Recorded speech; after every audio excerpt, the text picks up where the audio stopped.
로이터는 최근 뉴스에서 미국 정부 내부에 단일 전쟁이 아닌 다중 충격을 전제로 한 구조 설계가 진행 중이라고 전했습니다. 즉, 지금 미국은 하나의 전쟁을 준비하고 있는 게 아니라 하나의 항로, 하나의 에너지, 하나의 동맹에 모든 걸 걸지 않는 버틸 수 있는 구조를 미리 설계하고 있는 중이라는 거죠. 중동이 흔들릴 경우를 대비한 남미 에너지 예비축, 수에즈와 대서양 질서가 흔들릴 경우를 대비한 북극 항로, 그리고 그 모든 구조를 직접 통제하기 위한 그린란드라는 좌표. 이건 전쟁 시나리오가 아니라 현재의 세계 질서가 무너져도 돌아가게 만드는 또 다른 예비 설계입니다. 이 변화의 조짐은 다른 외신 보도 속에서도 포착되기 시작하고 있습니다. 블룸버그는 최근 미국의 에너지 안보 전략이 단일 전선이 아니라 복수의 예비 루트를 전제로 재설계되고 있다고 전했습니다. 이 연장선에서 외신들은 공통된 장면 하나를 집중적으로 주목하고 있습니다. 그것은 바로 그린란드를 두고 미국과 유럽의 시선이 대립하기 시작했다는 보도입니다. 이처럼 미국은 그린란드를 전략 자산으로 다시 끌어올리고 있고 유럽은 이 움직임을 동맹 질서의 균열로 받아들이고 있습니다. 이 충돌은 단순한 영토 분쟁이 아니라 미래 질서를 누가 줄 것인가에 대한 충돌입니다. 그리고 바로 이 장면 속에서 외신 보도들은 하나의 공통된 평가를 반복적으로 내놓기 시작하고 있습니다. 바로 대한민국이 더 이상 주변국이 아니라 강대국들 간 질서 계산의 한 축으로 들어왔다는 평가입니다. 이 표현이 의미하는 건 대한민국의 단순한 존재감 상승이 아닙니다. 세계의 질서가 흔들리는 불편한 정세 속 대한민국은 지금 전 세계의 전략 속에서 제외할 수 없는 국가 목록에 들어가 있다는 뜻이죠. 그 이유는 명확합니다. 대한민국은 전쟁이 나지 않아도 전쟁을 대비한 구조를 이미 갖추고 있는 나라입니다. 다시 말해 산업은 평시 기준이지만 공급망은 위기 기준으로 설계되어 있죠. 여기에서 가장 중요한 한 가지. 대한민국은 위기 상황에서도 생산, 유지, 연결할 수 있는 구조를 동시에 갖춘 이 세 가지를 이미 동시에 실현하고 있는 국가라는 점이죠. 이 결과 최근 미국의 안보 재편 논의 속에서 대한민국이 단순한 동맹이 아니라 그들에게 꼭 필요한 작동해야 하는 구조로 언급되기 시작하고 있는 것이죠. 이는 문서와 연설이 아니라 실제 조달, 생산, 유지 계획에 한국이 포함되기 시작했다는 뜻이기도 합니다. 여기서 작동해야 한다는 표현은 단순한 외교적 찬사가 아니라 위기 시 실제로 움직일 수 있느냐, 동맹 요청이 왔을 때 즉각 대응할 수 있느냐를 대한민국에 묻는 질문입니다. 다시 말해 말이 아니라 납기, 선언이 아니라 물량, 의지가 아니라 유지 능력을 묻는 표현입니다. 대한민국은 군수 생산, 조선, 정비, 보급, 에너지 소비 관리까지 완벽하게 연결된 전 세계에서 몇 안 되는 국가입니다. 그래서 대한민국은 의사 표명보다 실행 능력으로 평가받는 단계에 들어갔습니다.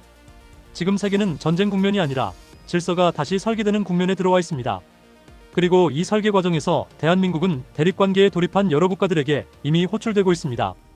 이 호출이 지금 시작된 이유는 전쟁보다 먼저 공급망과 에너지가 흔들리기 시작했기 때문입니다. 여기서 호출된다는 건 선택권이 생긴다는 뜻이 아니라 역할이 주어지고 그 역할의 비용을 함께 감당해야 한다는 의미입니다. 결국 대한민국은 지금 우리의 의지와는 상관없이 안전지대가 아니라 책임구역으로 이동 중인 거죠. 미국이 최근 다시 꺼내든 카드는 바로 그린란드입니다. 그린란드는 단순한 영토 문제가 아니라 미국이 어떤 질서를 직접 주려고 하는가의 문제입니다. 미국은 냉전 이후 동맹을 통해 질서를 유지해왔습니다. 하지만 지금은 그 방식을 수정하고 있죠.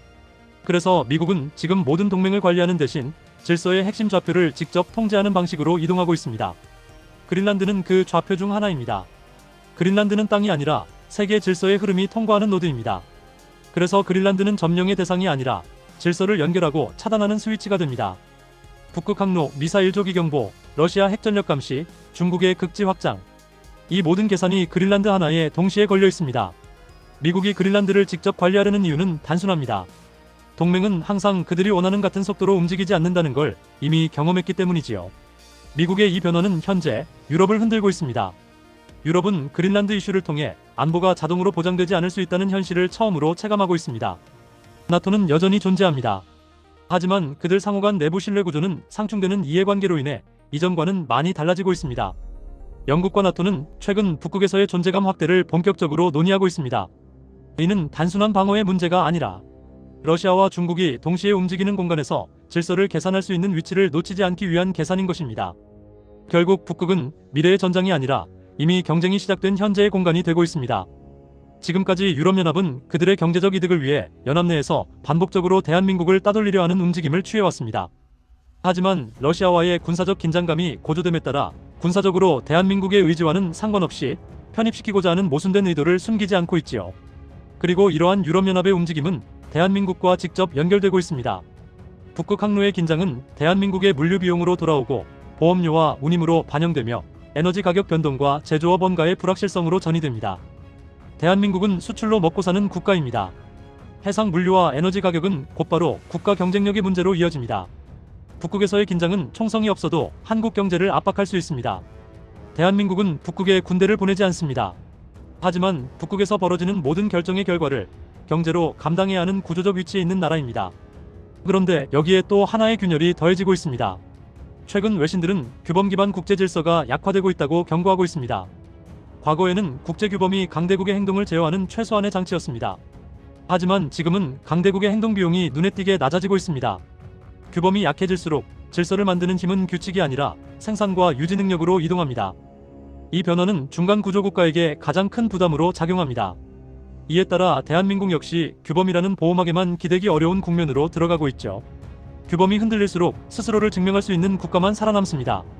대한민국은 이제 규범의 수혜자가 아니라 규범을 실제로 유지할 수 있는 능력을 요구받는 위치로 이동하고 있습니다. 불행하게도 여기에 중동 변수가 또 겹치고 있습니다. 외신은 이란 체제의 불안정이 에너지와 안보 질서를 동시에 흔들 수 있다고 분석합니다. 대한민국은 에너지 자립도가 낮은 국가이기에 결국 중동의 불안은 곧바로 환율과 물가 산업 비용으로 연결됩니다. 에너지 리스크는 외교 실패의 문제가 아니라 구조적 취약성의 문제입니다. 대한민국은 이 리스크를 관리하지 않으면 성장의 대가를 계속 치르게 됩니다. 그래서 이건 더 이상 먼 나라의 이야기가 아니라 대한민국의 일상과 직결된 구조가 되고 있습니다. 이에 따라 미국은 중동 리스크를 줄이기 위해 남미라는 예비 에너지 축을 동시에 키우고 있습니다. 이는 하나의 에너지에 모든 걸 거는 구조를 이미 버렸기 때문입니다. 이 모든 외신 흐름을 관통하는 공통점은 분명합니다.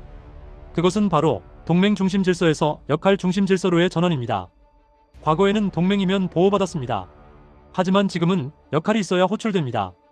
그리고 대한민국은 이 질서에서 이미 빠질 수 없는 위치에 들어와 있습니다. 미국은 대한민국을 지켜야 할 대상이 아니라 질서를 유지하기 위해 작동해야 할 축으로 계산하고 있습니다.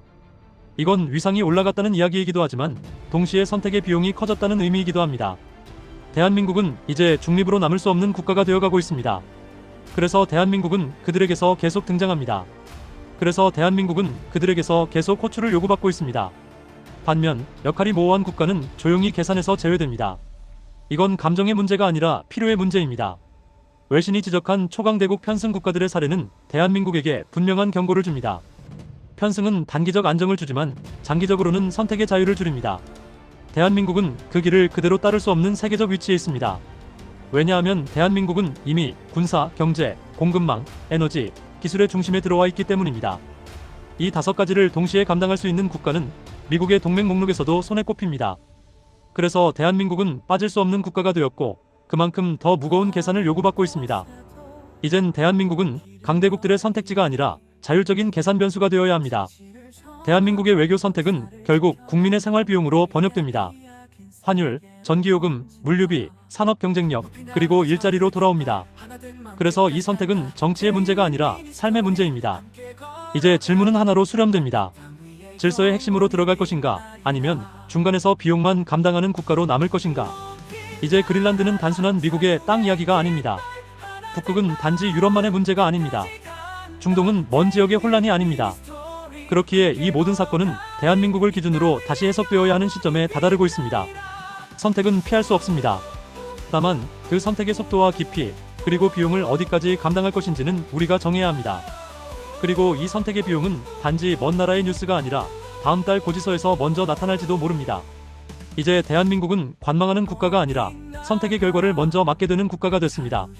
지금의 선택은 가장 먼저 부담으로 오거나 가장 먼저 기회로 다가올 것입니다. 지금 대한민국이 서 있는 이 자리는 기회입니까? 아니면 더 무거운 부담의 시작입니까? 아니면 탁월한 외교로 판을 관리하는 국가로 성장하는 순간일까요? 여러분은 이 영상을 어떻게 보셨나요? 이 영상이 여러분의 생각에 조금이라도 도움이 되셨다면 구독과 좋아요로 함께해주세요. 여러분의 의견 댓글로 남겨주세요. 끝까지 시청해주셔서 감사합니다. 다시 뵙겠습니다. 이상 데일리 미니스토리였습니다. 감사합니다.